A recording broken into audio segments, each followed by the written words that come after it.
Merci Seigneur. Merci.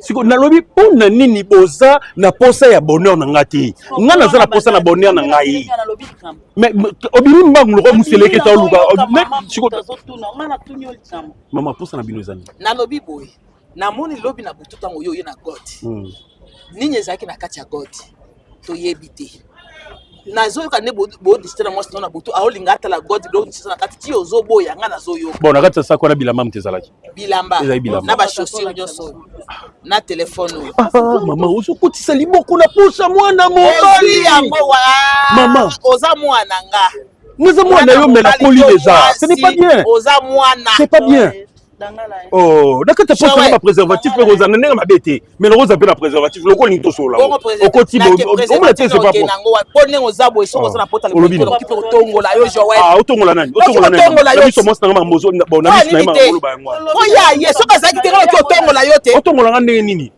maman vous comprenez, j'ai comme l'impression de fois olingana son bébé okoma komona nga bolumbu sambila na habité non naza bébé mais na kola nyoso nzoto kola naza sume naza liboso te na bande na mwasi nanga weka ke moto ba préservatif ko salela ngo wapi na exemple na pesi yo sko place ovandika yango wana Seigneur Jésus, akanisa ko bangisanga zoka nde oza 0 na nyonso koloba 0 sur 10. Posez-moi des questions, je réponds et puis boti kanga na comment automatiquement au changer bon.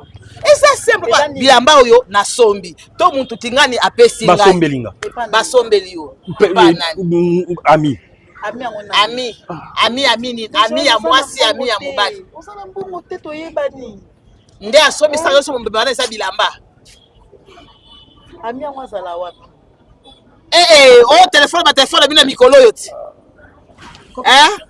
maman na ebisa ki oki aza na téléphone allô quelques minutes nazoya pesa wana nani Seigneur Jésus Seigneur Jésus maman c'est quoi ton problème c'est quoi votre problème putain c'est quoi votre problème yaka mama na bonanga mama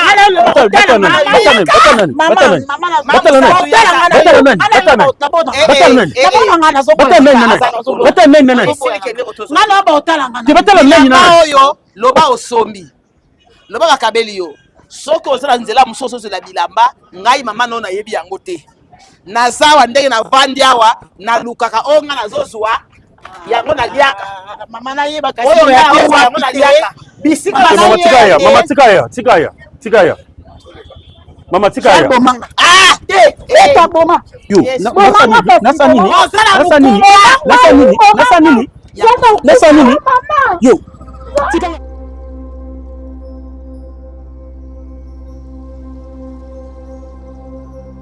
ezosilanga mama bosololi pete nazwi ka réponse ya malunga te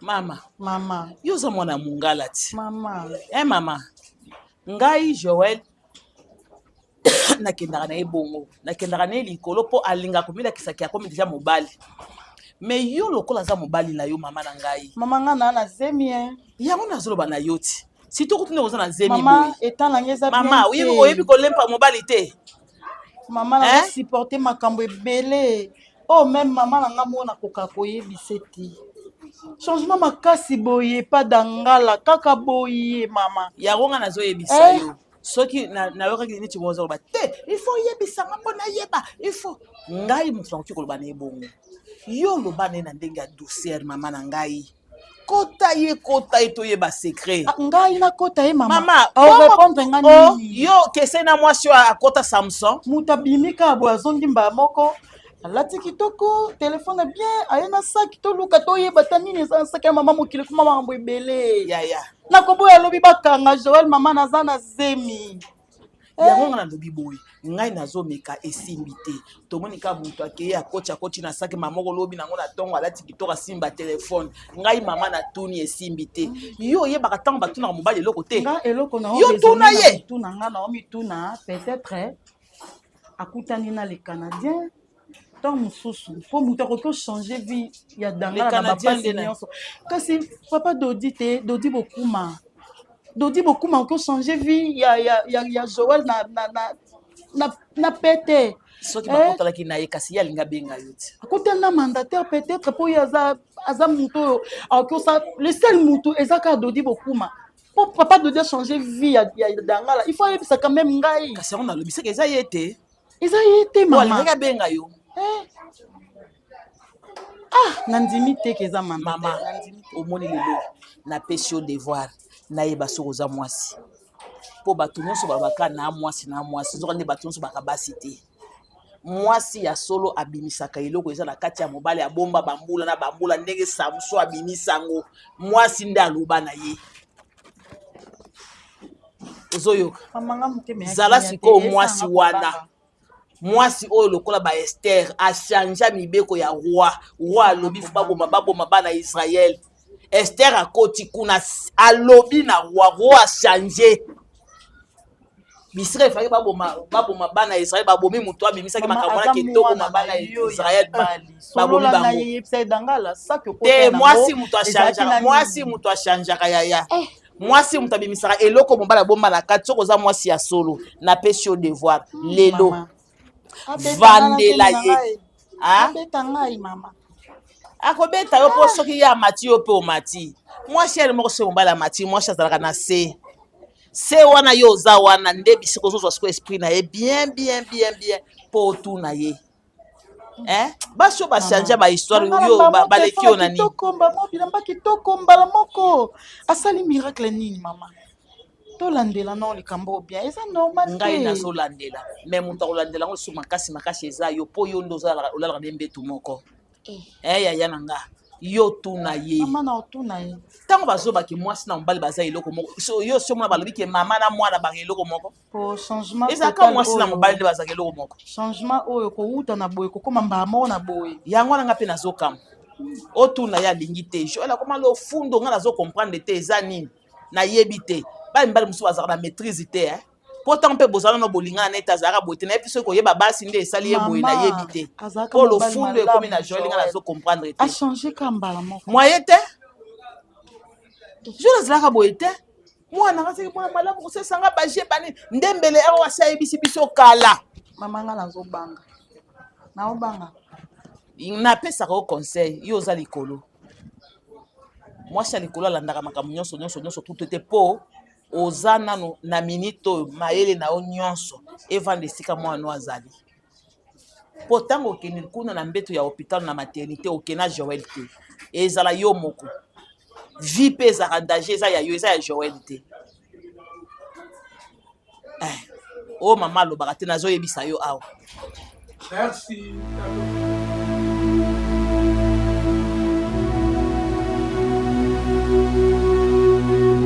Pasteur Nzamba Pasteur Los Nzamba Pasteur Losala Zamunene. Il a agi, hein? Je vois comme ça, là, ton homme l'a dit comme moi, comme ça, là, je me dis, en tout cas, Dieu a agi. Non, mais Pasteur, laissez-moi vous dire que je commence à m'habiller même mieux que vous. Ah ça, gloire à Dieu. Mais oui, parce que vous êtes trop pasteur, vous aimez la Bible, ceci, cela. Mais moi, bon, c'est vrai que je suis maintenant affermi, ça c'est vrai. Et moi, c'est mon quoi, ça fait beaucoup plus stylé et tout. Donc, c'est même pour ça que je suis venu vous voir. Moi, c'est encore? Ben ouais. Bon. Mais attends, mais t'en as déjà à la maison? Non, papa, Nzamba Sali. La Bible nous dit dans Matthieu 10, 36, je crois que chacun aura pour ennemi les gens de sa propre famille. Mais c'est de ça que la Bible parlait. C'est de ça que la Bible nous avertissait. Ouais. Non, mais j'ai compris. Après ma analyse, surtout, j'ai compris maintenant que Dieu voulait me séparer de quelqu'un, de gens qui me tiraient vers le bas. Ah ouais? Et puis j'ai compris après que, je dirais peut-être ma mère n'y est pour rien, peut-être. Elle s'est juste laissée manipuler par le diable. C'est simplement ça. Tu as compris que Dieu ne ment jamais. Il ne ment jamais. Il ne ment jamais. Quand je te le disais ici, tu étais sidéré. Mais je lisais en toi quelque chose de doute. Tu étais dubitatif à ces moments-là. Mais gloire à Dieu, il t'a ouvert les yeux et tu as compris. Parce que ce jour-là, j'ai parlé avec vous, je vous ai dit que Dieu a commencé à agir. J'ai fait une très bonne rencontre. Ah ouais? Bien que Nakota Namozilote, c'est de cette fille que j'étais en train de parler. Elle s'appelle Stéphie. Ouais. Elle est brune, de cheveux courts, un peu teintée et tout. Très belle, belle de figure, belle de taille. Et elle a bon cœur. C'était vraiment la femme qu'il me fallait. C'était la femme que Dieu avait... Donc je comprends maintenant, le jour que Adam était... Dieu a endormi Adam, il a extirpé de ses côtes, il a extirpé une de ses côtes pour en fabriquer Ève. Ouais. Donc moi, ce jour-là, lorsque je dormais, Dieu... Il a fait idem. Il a fait idem pour en sortir Stéphie, en tout cas. Une très bonne fille. Aïe, aïe, aïe. Mais pourquoi il n'était pas venu dans ma vie? Non, mais attends, il faut jamais faire des calculs à la place de Dieu. Il agit en son temps. Et quand il veut. Et retient une chose. Il agit toujours à travers quelqu'un d'autre. C'est pas comme auparavant, où la manne tombait du ciel. Mais présentement, il utilise toujours quelqu'un pour la bénédiction d'un autre. Oh, amen. Et c'est pourquoi il t'a envoyé Stéphie. Amen. Et c'est le canal de ta bénédiction. Oh, quelle bonne bénédiction. Et puis, Dieu dit dans sa parole qu'il ne fait jamais quelque chose de mal. C'est ça. Tout ce qu'il fait est bon. Et puis, ce qui est très bien pour moi, c'est que Dieu a utilisé un canal de bénédiction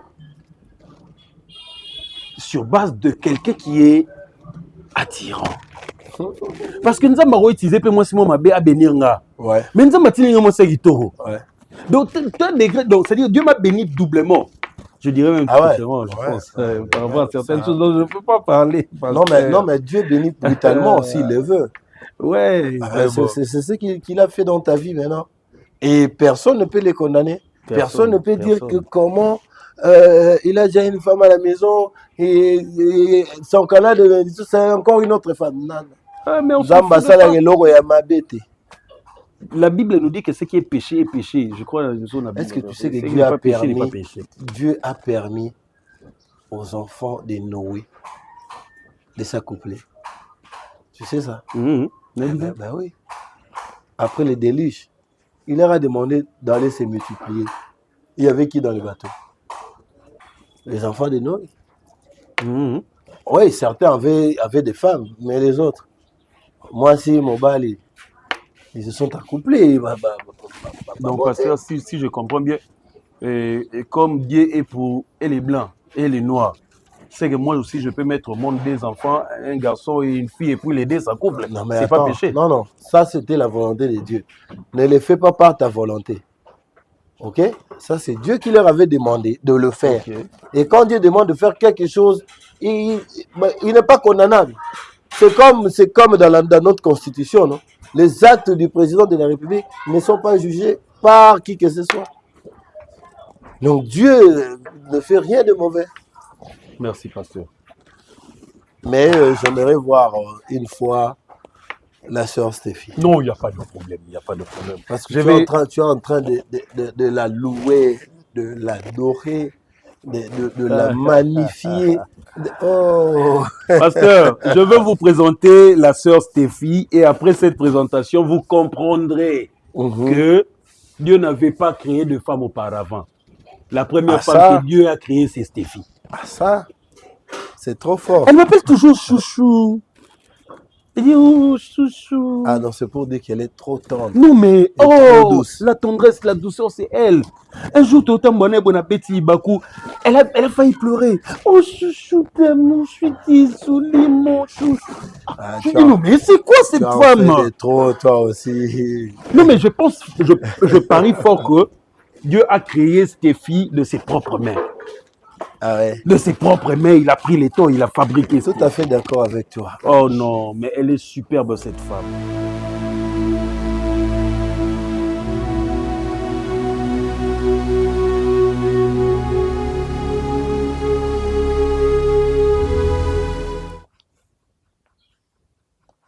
Tu sais, je t'ai beaucoup observé pendant que tu dormais. Ah ouais, pourquoi? J'étais trop regardé. À un certain moment, j'étais réveillé, je crois, vers 4h, 5h du matin, je pense. D'accord. Je dormais plus, je te regardais juste.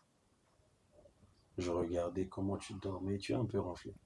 Oh non, Moi, s'il je te te plaît, jure, dis je pas te jure. ça. Je te jure. Non, tu me taquines, hein. Non, C'est- je te taquine Non, pas, mais c'est vrai, mais écoute. quoi, j'ai non, ronflé? je te jure, c'était adorable, c'était comme un... Non, mais ça peut pas m'arriver. Non, Sérieusement, j'aime en pas, fait, je j'étais le trop teste. Non. fatigué, c'est Non, mais s'il normal. te plaît, dis-moi quand même que tu es en train de mentir. C'est Non, pas vrai. Je j'ai peux pas menti. ronfler, moi, non. Tu as ronflé juste un peu et puis c'était bien Oh, dessiné. bébé. Regarde, Ah, regarde ce que tu as fait, c'était genre...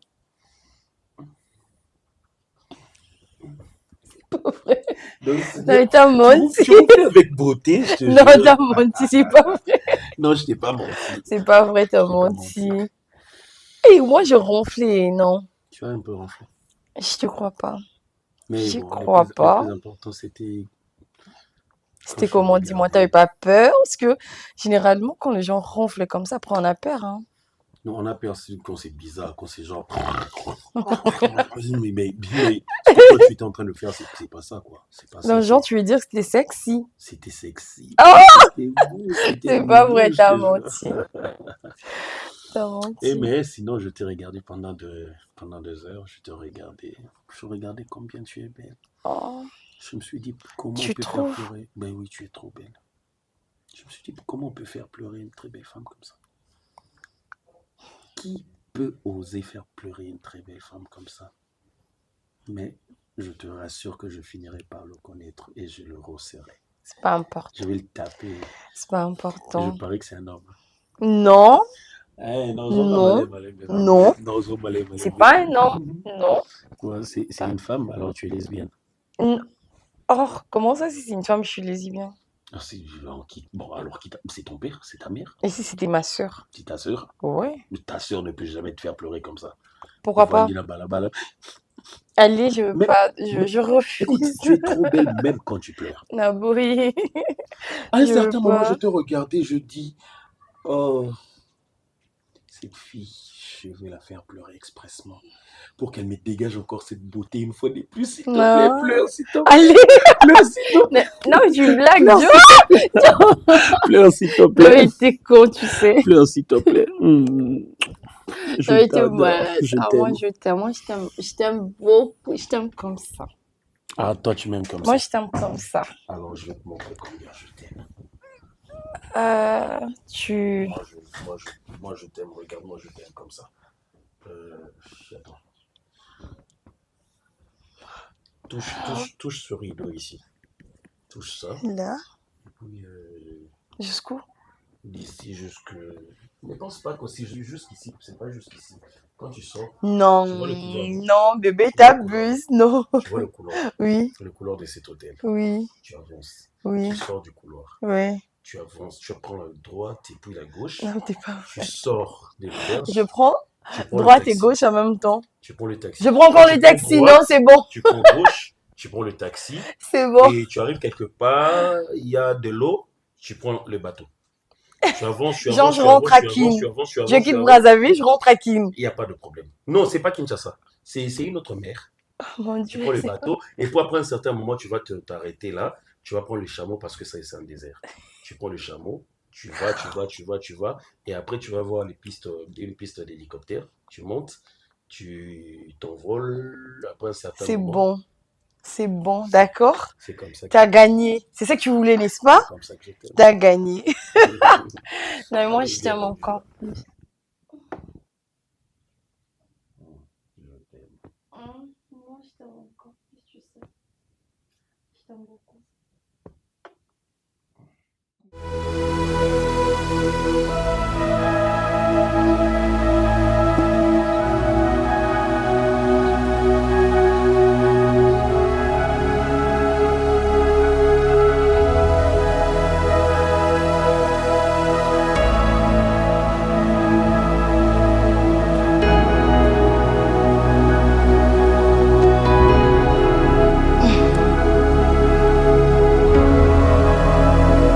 Bandi. Nazwi moni saki ne wana oyo ya likolo ya mal te oyo eza likolo ya valise na likolo ya valise apo oyo moke eza likolo wana namona atiakatiaka mwa biloko ya mike mike mama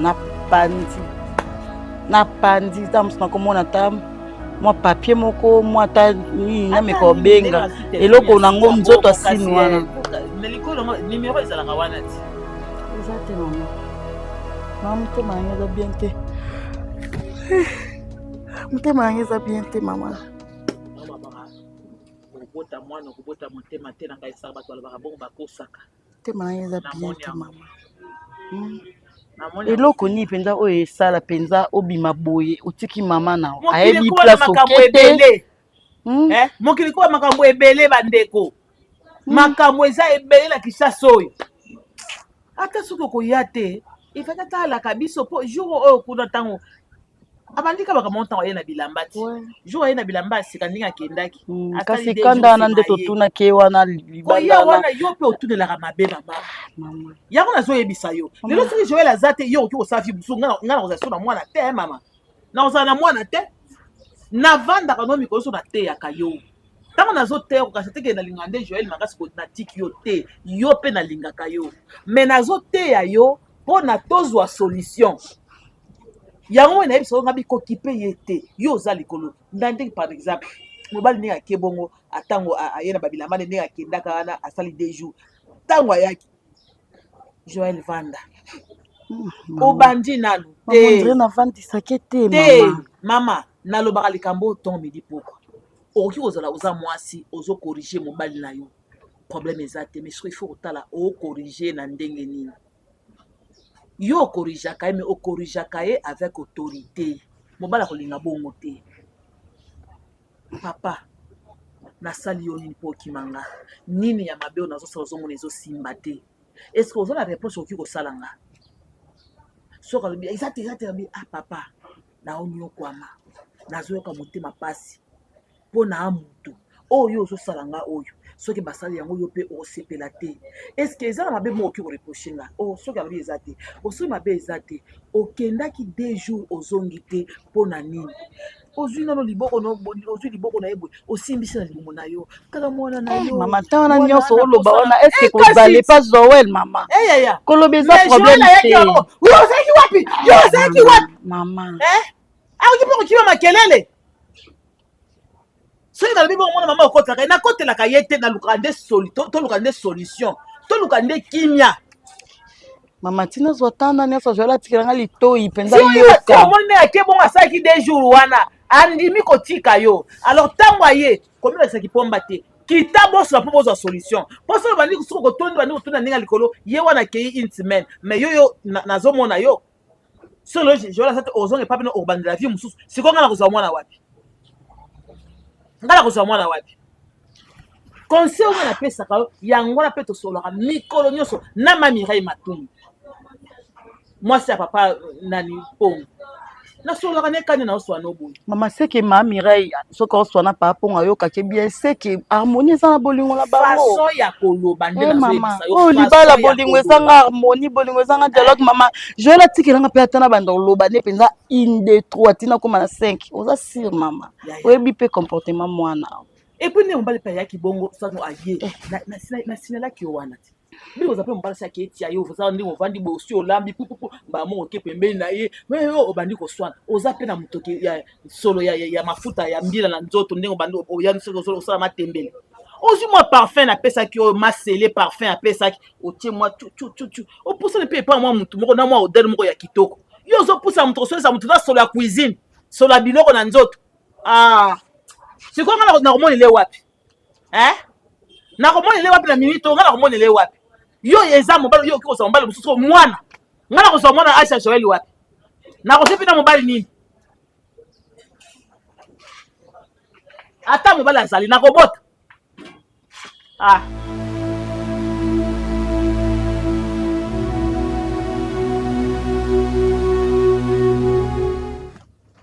Se comprendre de tes numéros, tes athées, le côté, tozola, mukamiko, les okende.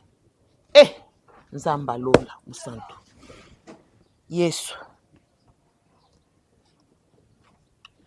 Manenda bi, ok, ngani nazo suki sao sikoyo. Bongo yo eba ta camarade ne mokote. Kasi tango yo za na mona camarade na yeba ka moko. Azala na epesu te se ba beba na se pende na mona ka boy. Ayamba mo abando yebisanga. Na mona ko na yete ko solisa kete ko lobisa kete bo weli ni makambu na azala ka wapi? Mama, abanda ko vanda sepi na kitambo e. Toza na kitambo. Aboyanga kosolisa kete koluka kete ngala ese nini na lobi kaka yo bosani mwana ndazaka na lobi ka bongo seki basi babebana seki basi babebana baona ye na osande mutu penza viva boni mutu penza waza na bomutu mutu penza waza likanisi mutu penza oyo comprendre que mwana ngo ape mwana bato mutu wa banzo ko bando raisonner aloba zoba ngo na pesa quand même zemi.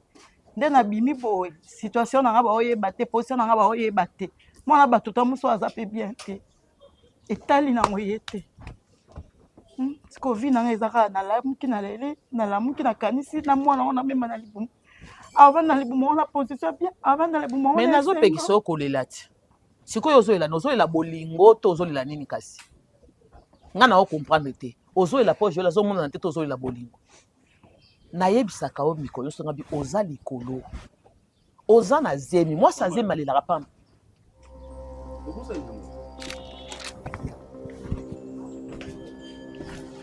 ndeni o banda na ye kutu na tali bino wana namoni bino te na vandi na nga kutu na vandi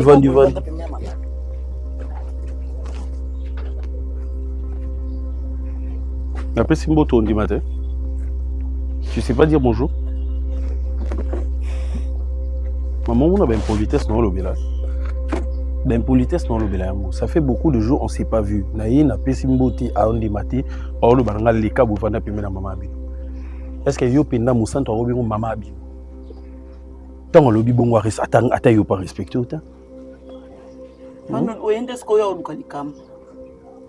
Oyende skopoluka o échappé batu mama na esa kiyo amukolo amwa mukete ndo kenda kiyo no mema kono ndo kenda kinde ndo zongiti oza bien ozo likambute oza très bonne santé Joël parce que mitwa likolo okanisa yene bien na besoin na braza na ndo sama mo na braza ozaki wapi na braza kosani nano sa mo ba cop na ba mama nga ona pour le bilo mama il faut no senga mokili mobimba permission so ngina voyager ta yo mo ta yo po yo nani aujourd'hui peut ça importance en cas c'est belé bondé ni ko mama je sais que tu es quand même important tu portes mon enfant je refuse pas mais aujourd'hui bananga atanga yo bata mama te ata mama ko je peux comprendre ta yo po yo nani pardon olobama pe boy poil pardon dangala mama biso kutu na ebisi ete na ki mais yo batanga ya tanga po yo ndena mama biso kutu na ebisi ete bongo yo donc ngai lokote merci beaucoup merci na ba réponse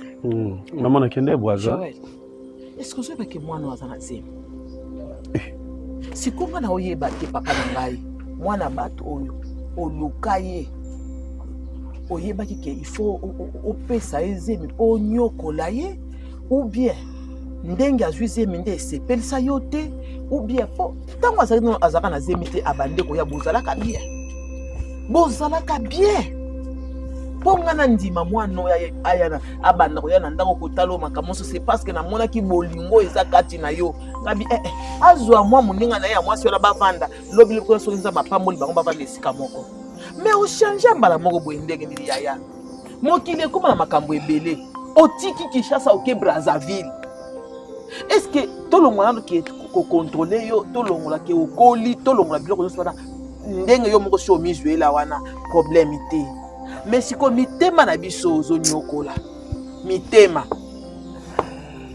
tolala te eloko te totamboli lelo kutu nazoyebisa ye aluka ta baninga na yo mpo tokende lisusu kuna donc yo okende soki Brazzaville yango ovandi no kuna alaise osala bakope na yo otiki biso ya mitema likolo kokota oyo okotya eloko ya liboso soki oza mpe ya muntu oyo oza na makanisi ifaki ata oseskize mpo oyebi te tozolala te Joël tozoloba likambo Kinshasa mpe ekóma na makambo ebele bakaki aza mokolo akoya na ye nzoka ndo si okuta ye na likambo bakarte totango baidentité mpe eza te oki okuta mpe na likambo na nzela soki moye bazwa biso nimero na yo mpe ndenge tomonaki osi osombi telefone nimero opesaki biso te nasese na passeport baidentité nange ezali nasese passeport na na identité mpona kati ya Brazza fai naza na passeport osalisi passeport nasese passeport bongo oyebisi nga osali passeport et le place oyo naza nde yango wana place oyo comprendre nga te yango wana en fait molimo ya contrôle poursuite filature eza molimo mobo onga na hotelemi kolaka bato eza contrôle te Joël eza kokitisa biso mitema toyebaki oza na Brazzaville oyebike tonyokwami ok nandimi kasi eza kokitisa bino motema boconsidere ngai so nabimi bomilobelaki na kozonga nanga pe te mpo ozala na bino kili ozonga te mpo olala ozonga pe te na kolala place nyonso wana kende na tika kolela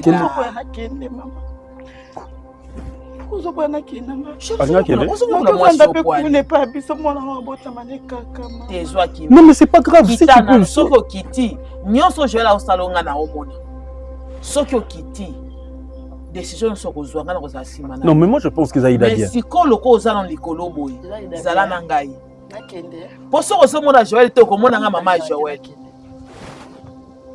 soki mpona yo nakofanda te mpona onyoko mais mama soki nafanda a mpona yoka mama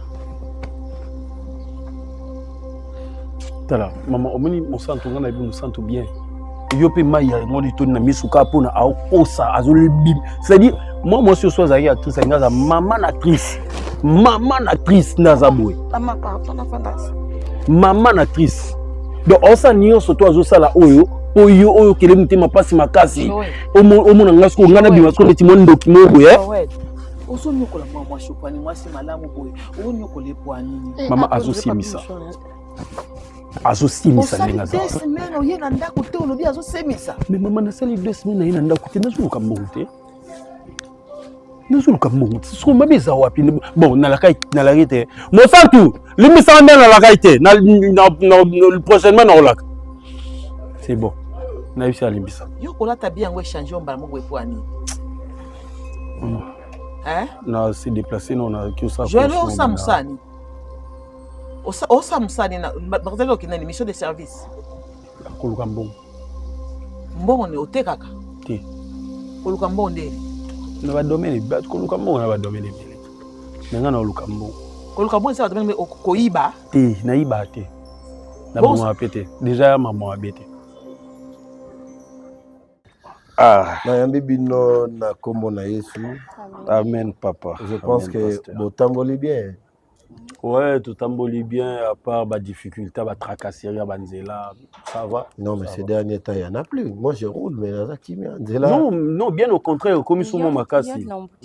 Et comme souvent Makassi par rapport, il y a un contrôle au bazo salara, moi, milongo. Mais effectivement, il y a un contrôle, il y a empêché que Mituko est en ordre, il y a un fluidité. Ouais, effectivement, le quoi, ce qu'on va contrôler, Mituka, il y a un samoa milongo, c'est ce qu'on va arrêter, mais on comprend. Mais moi j'ai rencontré ça dans Nini. Et ça, véhicule non sauté. Par exemple, de mon côté, les miens ont mis balai, les autres passent d'avant. Vous avez vu ça, je crois, dans Triomphal, apparemment. Ok. Mais sinon, ça va maintenant? Ouais, sinon ça va. Comme promis, hein. La première fois que je vais te présenter Stéphie. Elle est la Stéphie. Ma soeur Stéphie, tu t'habilles toujours comme ça. Tu sais que tu es une très belle femme. Bon, je vais répondre Oui, à sa ça place. va, Je vais répondre à sa place. En fait, tant que Ketoya Panayo, elle voulait mettre vraiment Bablo aux gens, Bapan, tout ça. Boy. Nabisie, qui n'est pas mon sal Nzambe Ndengo Zalaka. Des Bibles et Bissibiso. Donc, Azala Kaka. Venez tel que vous êtes. Ouais. Comme ça, ils ont que vous changez accoutrement par rapport à l'hypocrisie. Je vois. Ndako Nzambe et Yambara, genre Yabatunios. Effectivement. Au Kuluna, net il sert Stéphie Boamessane Nabiment. On va pas quand même la refuser. Mais au fil du temps, tant que le Banzambe et Yemora comme on a gêne et à exposer net il voit Moussa Nzambe nous autres sengeli yo. Vraiment. Non, mais c'est. Sinon, ça va, ma soeur. Hey, Ça va bien. chérie, n'a présenté Kyogo tout en long et en large. Lui, il s'appelle Pasteur Loss. D'accord. C'est mon aîné scientifique. Tout tanga naïe na campus. Alors, Bango Bazaki, tant Yozaki na. Yo yenga za L2. Na L2. Ouais. L2. Non, L1. Ouais, L1. Parce qu'il y a eu 2 ans. Il y a eu 2 ans, voilà. Ça, il y a L1. Et puis, c'était aussi notre encadreur spirituel, Poyim Tazaki, responsable à Campus pour Christ à l'époque. Donc, mais puis après un certain moment, ça l'ing'a bien. Ton amour a commis pasteur, donc à l'année, penda voix na ewa. CDT, hein. À CDT. Non, C'est mais pas attendez. facile. Oui, c'est pas facile. Et là, Moussa a monté dans mon kileki, Moussa Nzambe. Ouais. Ça, je te dis, parce que au coup qu'on a abandonné biloko, to biso, to monara, et au bino monara terre, vous dormez aisément, mais biso tant que tu es la milimo, ils reviennent. N'engé Bible misi moko ba 7. Bah 7. Tant qu'on bim ça 7, une fois combien? Bah 7. Donc on a des combats, mais sauf que Dieu a toujours été de notre côté. Et, on les surmonte et puis après on tient bon. Quand on ça, voilà. Donc Joël m'avait parlé de toi, ravi de te voir. Et je sais que tu l'aimes réellement. Ouais. Ouais. Non, ben sois tranquille. Hein, mais pourquoi tu as rigolé avant de dire oui? Et parce que c'est vrai, chérie. Bon, on se voit qu'on soit anglais, car pasteur, te dis-toi que c'est l'aîné de ton mec. D'accord. Donc je veux que tu sois vraiment à l'aise parce que c'est vraiment un grand frère pour moi. Il m'avait parlé de toi. Et d'où je suis obligé de vous encadrer pour que futur toi, est-ce que tu sais que la première institution divine, c'est le mariage? Ah bah, je ne savais pas. Ah, je t'informe maintenant. Adam et Ève, a institué mariage. Donc, il faut te le mettre en tête que c'est l'institution la plus combattue à Moki. Parce que pasteur Bamba est na balseva. À cette époque, Dieu nous parlait comme ça de vive voix. Okay.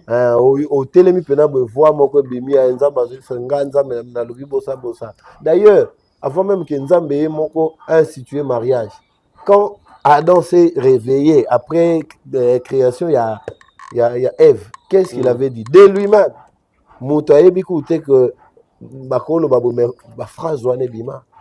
Voici cette fois-ci l'os des maisons, la chair de ma chair. Voici cette fois-ci l'os des maisons et la chair de ma chair. Ah ben, il faut arriver jusqu'au bout. J'aimerais un jour bénir votre mariage. Amen, pasteur. Ça sera une très bonne chose pour nous. Oui, donc restez soudés, mais beaucoup plus dans la prière, parce que le diable ne lâche jamais là où il y a le bonheur. Il vient toujours pour combattre. C'est ça. Le diable, c'est comme un lion, non? Qui rôde, cherchant qui dévorer. C'est comme ça qu'il est. Donc, vous devez rester soudés, mais n'oubliez surtout pas la prière. Pour que vous puissiez atteindre votre objectif, il faudrait l'accompagner par la prière et vous réussirez. Merci beaucoup. Mais sinon, vous formez un très beau couple.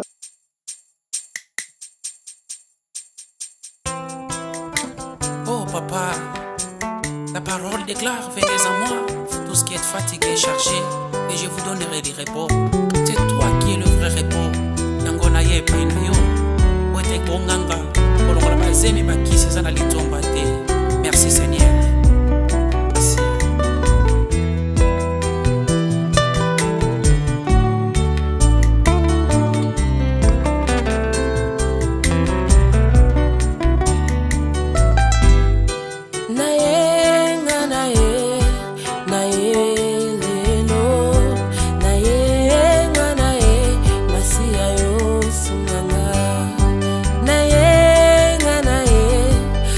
liboso ya mokonzi na ye